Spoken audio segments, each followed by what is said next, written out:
Bayangkan menginvestasikan tabungan seumur hidup Anda atau modal perusahaan Anda pada sebuah mesin yang menjanjikan akan menjadi sekutu Anda di jalan. Namun alih-alih keuntungan, yang Anda temukan adalah jalan buntu berupa bengkel yang sangat mahal, suku cadang gaib, dan nilai yang jatuh lebih cepat daripada mesin tanpa oli. Pasar penuh dengan jebakan yang menyamar sebagai peluang. Hari ini, dalam daftar yang tidak ingin Anda tunjukkan kepada mekanik Anda, kami mengungkapkan 12 merek dan model truk yang secara teknis, finansial, atau komersial bangkrut. Jika Anda melihat salah satu dari ini di tempat penjualan mobil bekas, larilah ke arah yang berlawanan. Kita mulai dengan nomor 12. Nomor 12, Sterling Actera. Kisah Sterling Actera adalah manual tentang cara menghilang tanpa suara. Lahir dari penggabungan sisa-sisa Ford Heavy Truck lama dan lini bisnis Sterling dari Freightliner, Actera diperkenalkan sebagai truk layanan menengah dan berat, pesaing langsung untuk International dan Ford pada masanya. Ia memiliki tampilan yang kotak dan fungsional, dan di dalamnya terdapat mesin Cummins atau Detroit diesel yang cukup konvensional. Masalahnya tidak pernah pada desain awalnya, tetapi pada vonis matinya. Ketika Daimler, pemilik Freightliner dan oleh karena itu Sterling, memutuskan pada 2009 untuk menutup merek tersebut selamanya, mereka tidak hanya berhenti memproduksi truk. Mereka memulai proses pembongkaran jaringan dukungannya yang lambat dan menyakitkan. Membeli Actera hari ini berarti membeli hantu. Itu berarti memperoleh kendaraan yang keberadaan korporatnya telah dihapus. Tidak ada dukungan resmi dari produsen. Tidak ada saluran telepon bantuan teknis Sterling. Manual servis menjadi peninggalan kolektor. Namun, neraka yang sebenarnya ada pada suku cadang. Meskipun berbagi beberapa komponen dengan Freightliner lain pada masanya, Actera memiliki sejumlah besar suku cadang eksklusif. Cetakan, elemen kabin, modul listrik, penyangga, sistem AC. Ketika salah satu komponen ini rusak, mulailah perburuan epik. Ini tidak seperti mencari suku cadang untuk Freightliner Century yang diproduksi jutaan.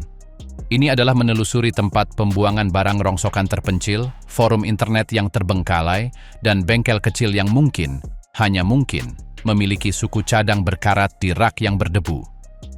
Biaya pencarian ini bukan hanya uang, tetapi juga waktu.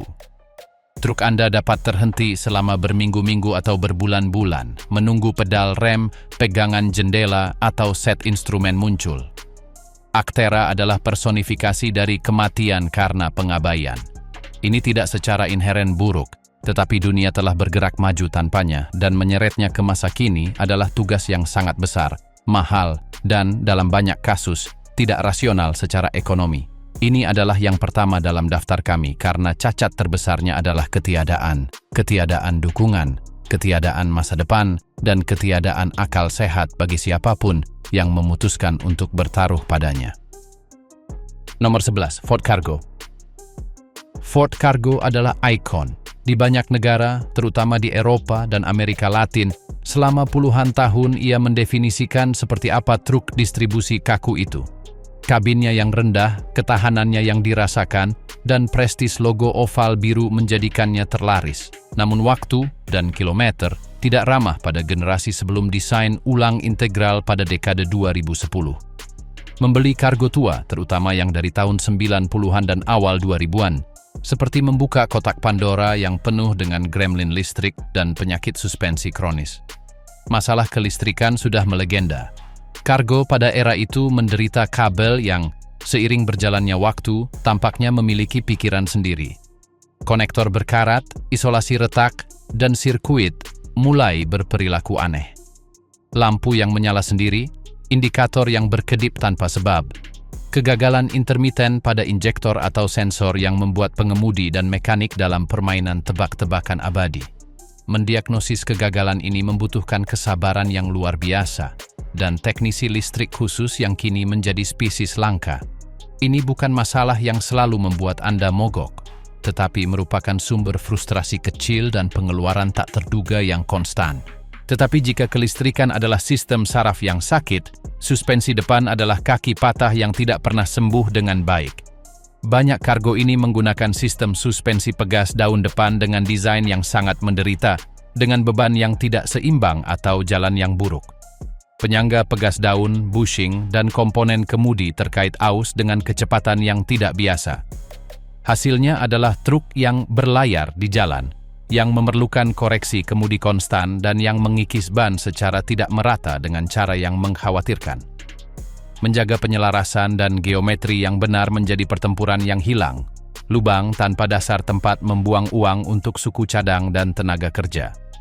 Membeli kargo lama berarti membeli sepotong sejarah, ya. Tetapi itu adalah sejarah yang ditulis dengan tagihan bengkel, jam diagnosis, dan kekhawatiran konstan tentang apa yang akan rusak saat Anda menghidupkan mesin berikutnya. Ini adalah klasik, tetapi seperti banyak klasik, perawatannya adalah hobi yang mahal, bukan dasar dari bisnis yang menguntungkan.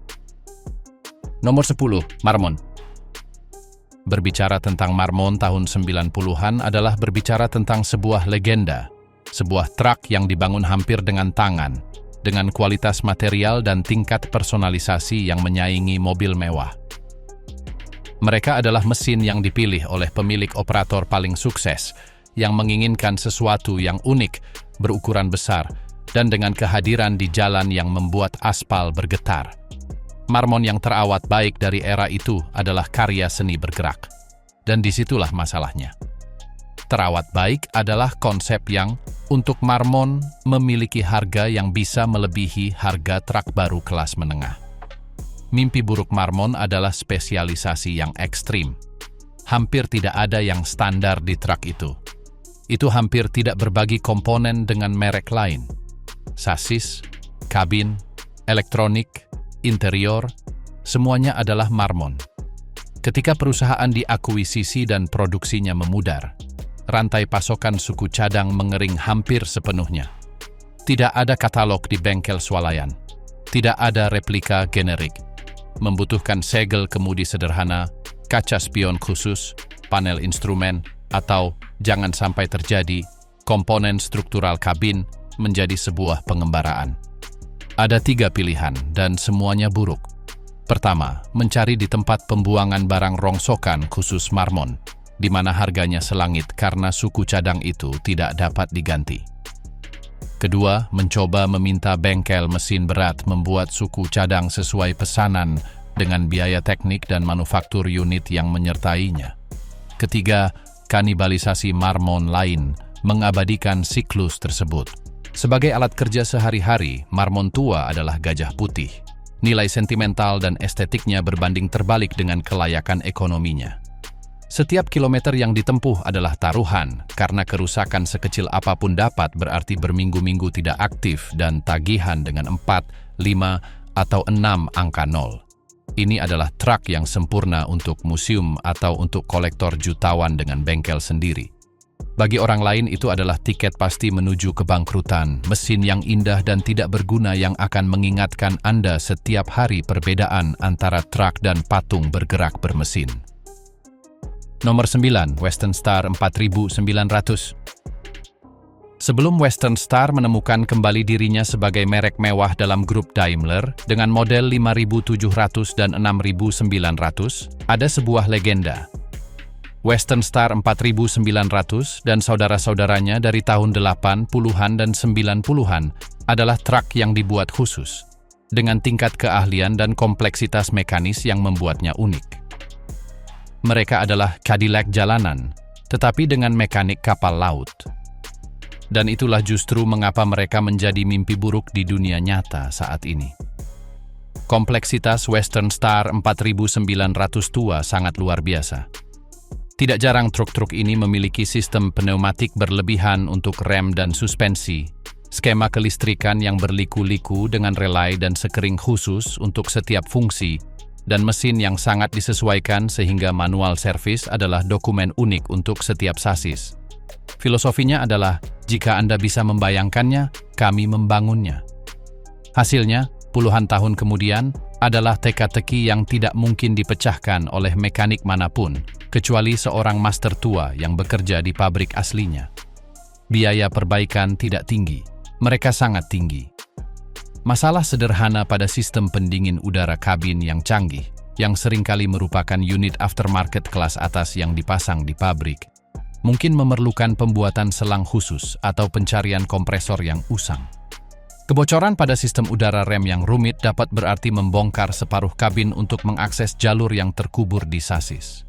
Dan karena banyak komponen yang disesuaikan atau dari pemasok yang sudah tidak ada lagi, solusinya biasanya adalah adaptasi buatan tangan dengan hilangnya keandalan dan risiko memengaruhi sistem lain yang saling berhubungan. Memiliki salah satu Western Star klasik ini seperti memiliki pesawat pribadi tua. Pembelian awal mungkin tampak seperti tawar-menawar, tetapi hanggar, bengkel, mekanik spesialis dengan harga emas, dan suku cadang dibuat sesuai pesanan akan membawa Anda menuju kehancuran dalam waktu singkat. Ini adalah bintang yang berhenti bersinar karena suatu alasan. Cahayanya terlalu mahal untuk dipertahankan. Bagi pengemudi yang mencari truk, bukan proyek hidup, 4.900 tua adalah jalan langsung menuju keputusasaan finansial. Nomor 8. Sinotruk atau FAW di pasar non-pribumi. Godaan itu kuat, hampir tak tertahankan. Sebuah truk baru atau hampir baru dengan harga yang separuh atau sepertiga dari Volvo, Scania, atau Freightliner yang setara. Merek-merek seperti Sinotruk, FAW, Shackman, atau Dongfeng menawarkan janji ini di pasar Afrika, Amerika Latin, dan bahkan beberapa sudut Eropa Timur. Namun, fata morgana harga awal yang rendah menyembunyikan gurun masalah yang muncul segera setelah truk keluar dari dealer. Masalah fundamental tidak selalu pada kualitas awal yang telah meningkat, tetapi pada ekosistem lengkap atau lebih tepatnya, ketiadaannya. Membeli truk bukanlah membeli produk, melainkan membeli akses ke sebuah jaringan. Jaringan layanan yang terampil, suku cadang yang tersedia dalam waktu yang wajar, dukungan teknis dari pabrikan, dan nilai jual kembali yang tidak menguap seperti asap. Merek-merek ini, di luar pasar domestik Cina, tidak memiliki semua itu. Jaringan layanan biasanya langka dan kurang terampil. Bengkel lokal mungkin berani mengganti filter oli, tetapi ketika masalah muncul dengan sistem purna perlakuan gas, sangat kompleks pada mesin modern. Dengan elektronik mesin atau dengan transmisi, mereka tidak memiliki alat diagnostik, pengetahuan, atau suku cadang. Truk menjadi hiasan mahal. Suku cadang bisa memakan waktu berbulan-bulan untuk tiba, jika memang tiba, dikirim dari Cina dalam kontainer laut. Tidak ada pasar suku cadang alternatif atau generik, dan kemudian ada nilai jual kembali atau ketiadaannya. Truk adalah aset dan sebagian dari pembiayaannya didasarkan pada fakta bahwa Anda akan dapat menjualnya dalam beberapa tahun untuk membantu membayar truk berikutnya. Sebuah Sinotruk berusia 5 tahun di pasar non-Tiongkok memiliki nilai sisa yang mendekati nol.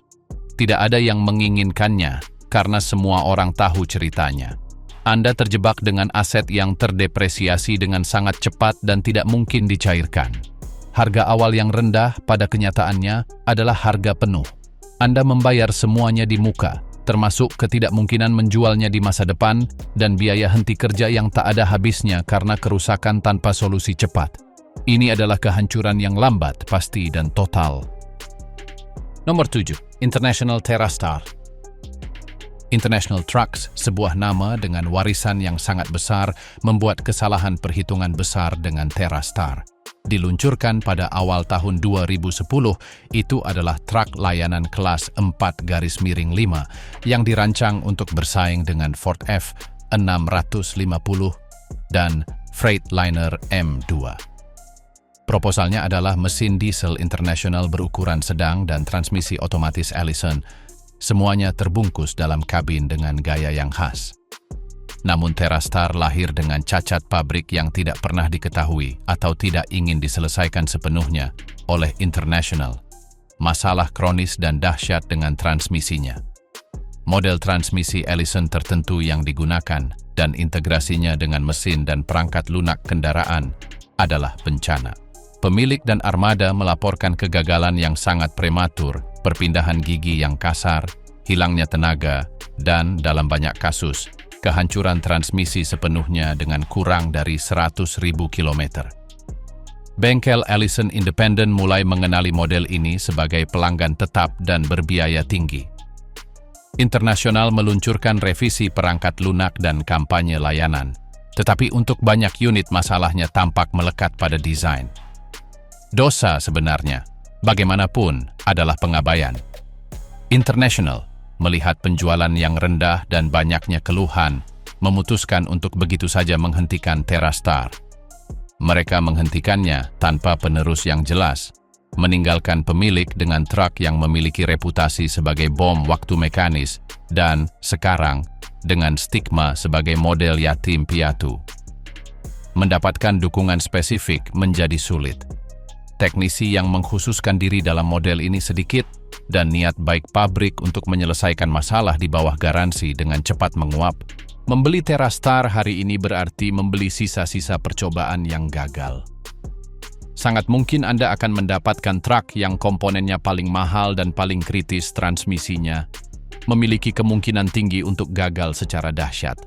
Dan ketika gagal, Anda akan menemukan bahwa solusinya tidak mudah, tidak murah, dan bahwa pabrikan yang mengembangkannya telah mencuci tangan dari masalah tersebut bertahun-tahun yang lalu. Ini adalah pola definitif dari pembelian yang buruk, cacat yang diketahui, pengabaian oleh pabrikan, dan biaya perbaikan yang melebihi nilai kendaraan. Jalan buntu beroda. Jika Anda berpikir itu buruk, bersiaplah. Sekarang kita memasuki wilayah mimpi buruk sejati di atas roda.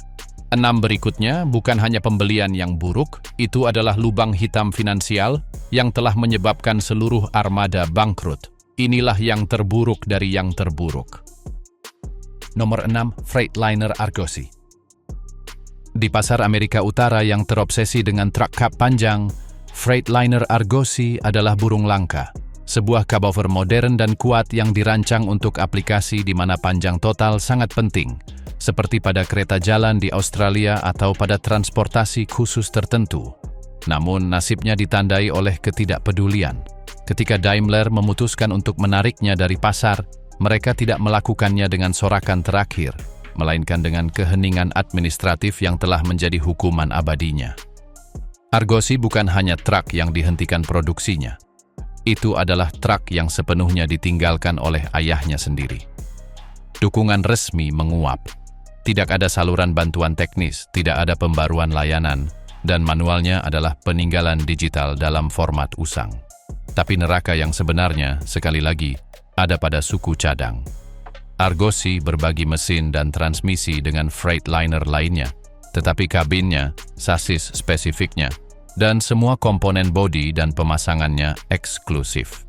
Satu pintu, satu kaca depan, satu panel instrumen, sistem pendingin udara kabin. Setiap elemen ini adalah bagian museum. Pembongkar mobil yang pernah memiliki Argosy sudah membongkarnya bertahun-tahun yang lalu, dan apa yang tersisa sudah busuk atau sudah dijual dengan harga emas. Biaya perbaikan bodi setelah insiden kecil sangat mahal, karena melibatkan pencarian suku cadang yang hampir arkeologis dan kemudian pemasangannya oleh bengkel yang mungkin belum pernah melihat Argosy seumur hidupnya. Truk itu menjadi penjara dari mana Anda tidak bisa melarikan diri. Anda tidak bisa menggunakannya karena takut merusaknya, dan Anda tidak bisa menjualnya karena tidak ada orang waras yang akan membelinya. Ini adalah monumen ketidaksesuaian, jalan buntu rekayasa yang lebih suka dilupakan oleh Freightliner. Dan jika pabrikan melupakannya, harapan apa yang bisa dimiliki pemilik pribadi? Nol dukungan berarti nol masa depan. Ini adalah kapal hantu, berlayar tanpa kapten atau pelabuhan, menunggu karam terakhir. Nomor 5, truk Rusia, KAMAZ, MAZ. Godaan bisa muncul dalam bentuk penawaran yang tak tertahankan.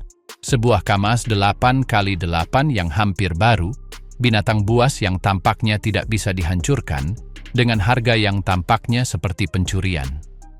Bagi seseorang yang membutuhkan truk untuk pekerjaan berat, lagu Sirin sangat kuat. Tetapi mengimpor truk Rusia ke pasar barat, Eropa, Amerika, adalah salah satu kesalahan paling dahsyat yang dapat dilakukan. Ini bukan masalah kualitas. Ini adalah masalah ketidaksesuaian ekosistem total. Pertama, peraturan. Sebuah KAMAZ atau MAZ dirancang untuk mematuhi standar Rusia, yang jauh lebih permisif dalam emisi, keselamatan pasif, dan kebisingan daripada standar Euro atau EPA. Melegalkannya untuk lalu lintas bisa jadi mustahil secara langsung. Ia tidak memiliki sistem pasca perawatan gas yang diperlukan. Tidak ada catatan homologasi dan tidak ada sertifikasi keselamatan. Ini adalah objek ilegal di atas roda bahkan sebelum dinyalakan. Kedua, suku cadang. Rantai pasokannya tidak ada di luar lingkup pengaruh pasca Soviet. Filter bahan bakar, sensor, segel poros. Suku cadang yang untuk truk barat melimpah. Untuk Kamaz memerlukan pesanan ke Minsk atau Moskow dengan waktu tunggu berbulan-bulan, biaya impor yang selangit, dan ancaman sanksi perdagangan yang selalu ada yang memblokir pengiriman. Selain itu, metrik suku cadang berbeda. Bautnya milimeter, tetapi dengan standar yang berbeda. Bearing memiliki spesifikasi yang tidak biasa. Bahkan ulir tutup oli pun berbeda. Ketiga, keandalan di luar konteks. Truk-truk ini secara legendaris tangguh di stepa Rusia, tetapi ketangguhan itu didasarkan pada kesederhanaan brutal dan toleransi terhadap kelonggaran besar. Di lingkungan barat, di mana presisi, kinerja konstan, dan integrasi dengan sistem logistik digital diharapkan, mereka seperti gajah di toko pecah belah. Mereka mengonsumsi bahan bakar dengan kecepatan yang menakutkan, sangat lambat, dan kabinnya adalah siksaan dalam perjalanan panjang.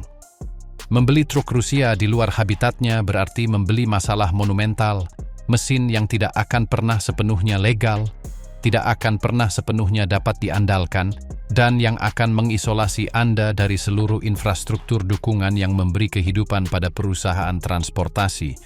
Ini adalah dinding bata yang akan menabrak wajah Anda setiap hari. Nomor 4. Model mesin Caterpillar tertentu untuk jalan raya, C15 ACRT yang bermasalah.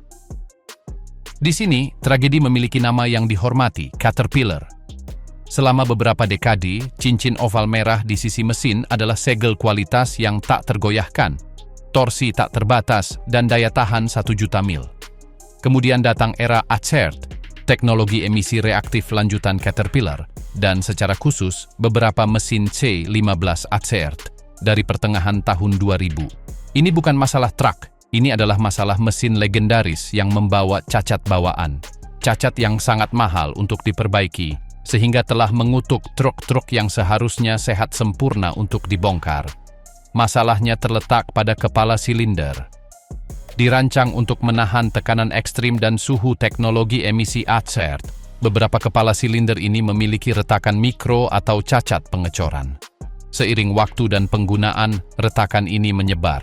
Gejalanya adalah pencampuran cairan pendingin dan oli, hilangnya kompresi, dan akhirnya kegagalan dahsyat. Perbaikan bukan hanya pekerjaan packing sederhana. Membutuhkan pembongkaran lengkap bagian atas mesin, penggantian kepala silinder yang rusak, yang sendiri harganya sangat mahal, dan seringkali penggilingan blok. Tenaga kerja khusus untuk pekerjaan ini pada mesin C15 sangat mahal. Total tagihan untuk perbaikan ini dapat dengan mudah berkisar antara $25.000 dan $35.000. Dan inilah dilema apokaliptik. Banyak truk yang menggunakan mesin ini. Kenworth T800 lama, Peterbilt 379, dapat memiliki di pasar saat ini nilai antara $40.000 dan $60.000. Pemilik mana yang waras akan menginvestasikan $30.000 untuk memperbaiki mesin di truk yang bernilai $50.000? Jawabannya adalah tidak ada. Truk-truk ini ketika mesinnya rusak, dijual untuk suku cadang atau langsung dikirim ke tempat barang rongsokan. Hantu C15 ACERT yang bermasalah telah menciptakan pasar teror. Membeli truk dari era itu tanpa riwayat servis yang menyeluruh dan terdokumentasi tentang kondisi kepala silinder adalah seperti bermain roulette Rusia dengan satu peluru di setiap kamar. Ini adalah mewarisi bom waktu yang detaknya diukur dalam dolar per menit dan ledakannya berarti kerugian total investasi. Nomor 3, merek Ginaf. Ginaf bukan produsen truk. Ini adalah produsen tank dengan lisensi truk. Lahir di Belanda, alasan keberadaannya adalah untuk membangun kendaraan yang sangat terspesialisasi untuk aplikasi paling ekstrim di planet ini. Transportasi turbin angin, kendaraan untuk industri minyak di Arktik, truk untuk tambang terbuka.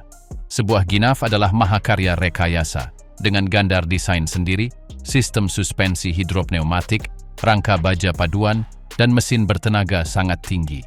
Dan itu, tanpa ragu, adalah truk terburuk yang dapat Anda beli untuk apapun yang bukan aplikasi spesifik aslinya. Mengendarai Ginaf di jalan raya normal, seperti memakai baju astronot untuk membeli roti.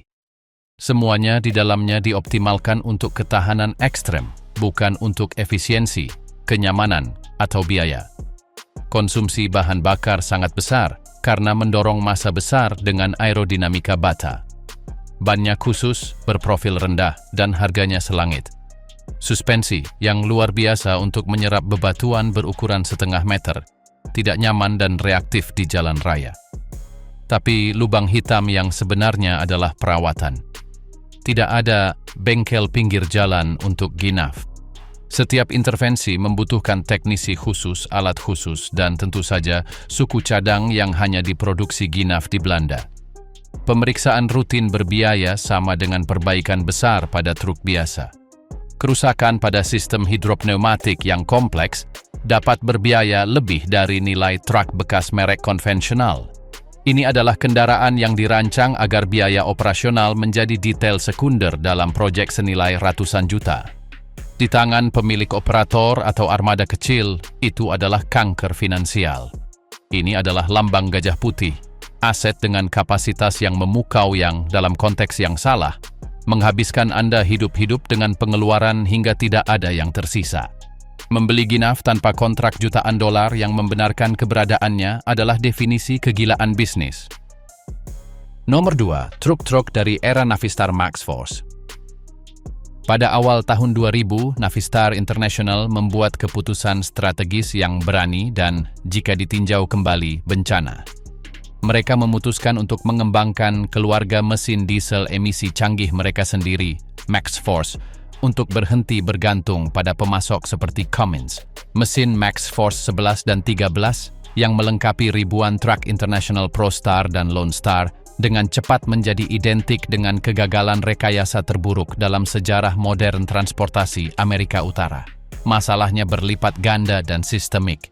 Desain sistem resirkulasi gas buang EGR secara inheren bermasalah, menyebabkan karbonisasi besar-besaran, kegagalan katup, dan konsumsi oli yang tidak terkontrol.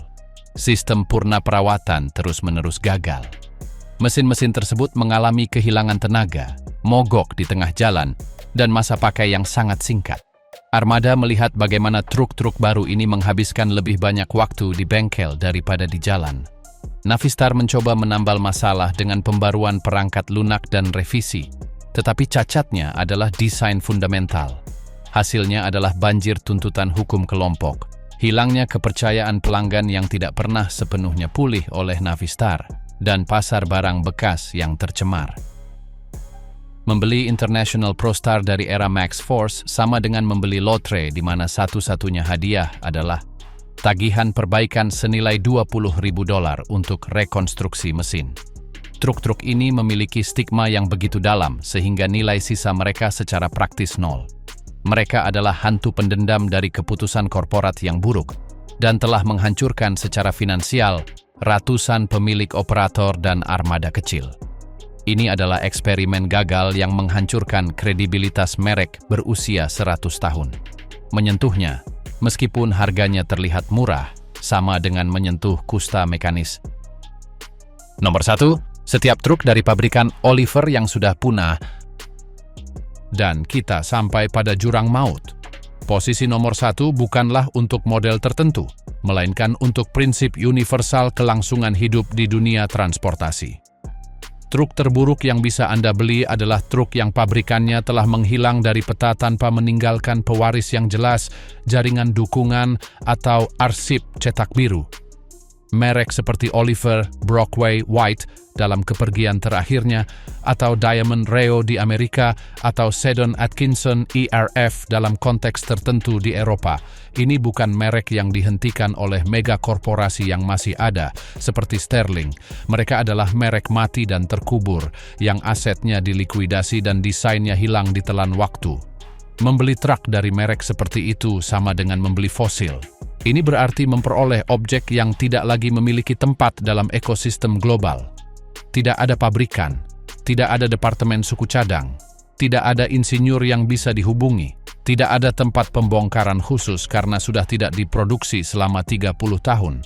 Setiap komponen, dari baut terkecil hingga panel kabin terbesar, adalah peninggalan.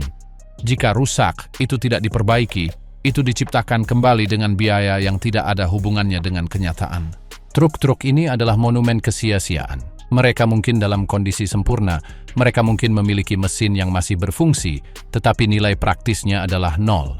Mereka adalah jebakan nostalgia. Orang yang tidak berpengalaman mungkin melihat Oliver yang terawat dengan baik dan berpikir, betapa indahnya, betapa bagusnya kesempatan ini. Seorang ahli melihat peti mati di atas roda. Ini bukan kendaraan, ini adalah tanggung jawab. Anda tidak bisa mengoperasikannya karena takut merusaknya, Anda tidak bisa menjualnya karena tidak ada pembeli yang rasional, dan Anda tidak bisa memberikannya secara gratis karena itu akan menjadi kutukan bagi penerima. Ini adalah kebangkrutan total yang terwujud. Ini mewakili investasi mutlak tanpa kemungkinan pengembalian, kerugian murni, karena mewujudkan kematian definitif dari setiap kemungkinan dukungan, kegunaan, dan nilai. Setiap truk dari merek yang sudah punah tanpa jaringan cadangan mengambil, dengan segala kekejaman kasusnya, posisi pertama dalam daftar ini tentang apa yang tidak boleh Anda beli. Ini adalah pelajaran terakhir. Dalam transportasi, Anda tidak membeli truk, Anda membeli akses ke sistem dukungan yang hidup. Dan jika sistem itu mati beberapa dekade yang lalu, apa yang Anda bawa pulang bukanlah aset, melainkan mayat yang sangat berat.